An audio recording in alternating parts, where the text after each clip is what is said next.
you so much. Thank you so much. Thank you. Thank you. Thank you so much. Thank you so much. Thank you. Thank you. Thank you, Dick Durbin. You make us all proud. On behalf of the great state of Illinois, crossroads of a nation, land of Lincoln, let me express my deepest gratitude for the privilege of addressing this convention. Tonight is a particular honor for me because, let's face it, my presence on this stage is pretty unlikely. My father was a foreign student, born and raised in a small village in Kenya. He grew up herding goats, went to school in a tin roof shack. His father, my grandfather, was a cook, a domestic servant to the British. But my grandfather had larger dreams for his son. Through hard work and perseverance, my father got a scholarship to study in a magical place, America, that shone as a beacon of freedom and opportunity to so many who had come before. While studying here, my father met my mother.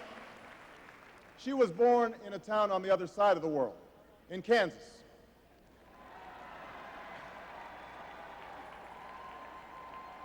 Her father worked on oil rigs and farms through most of the Depression.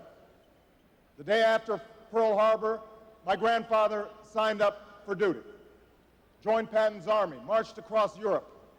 Back home, my grandmother raised a baby and went to work on a bomber assembly line.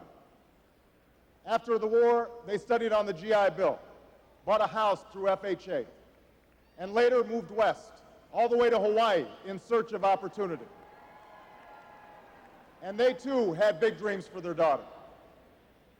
A common dream born of two continents. My parents shared not only an improbable love, they shared an abiding faith in the possibilities of this nation. They would give me an African name, Barak, or Blessed, believing that in a tolerant America, your name is no barrier to success. They imagined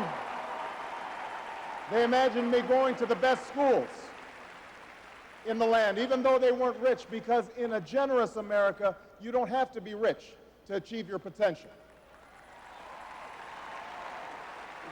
They're both passed away now. And yet I know that on this night, they look down on me with great pride. They stand here, and I stand here today, grateful for the diversity of my heritage, aware that my parents' dreams live on in my two precious daughters. I stand here knowing that my story is part of the larger American story, that I owe a debt to all of those who came before me, and that in no other country on earth is my story even possible.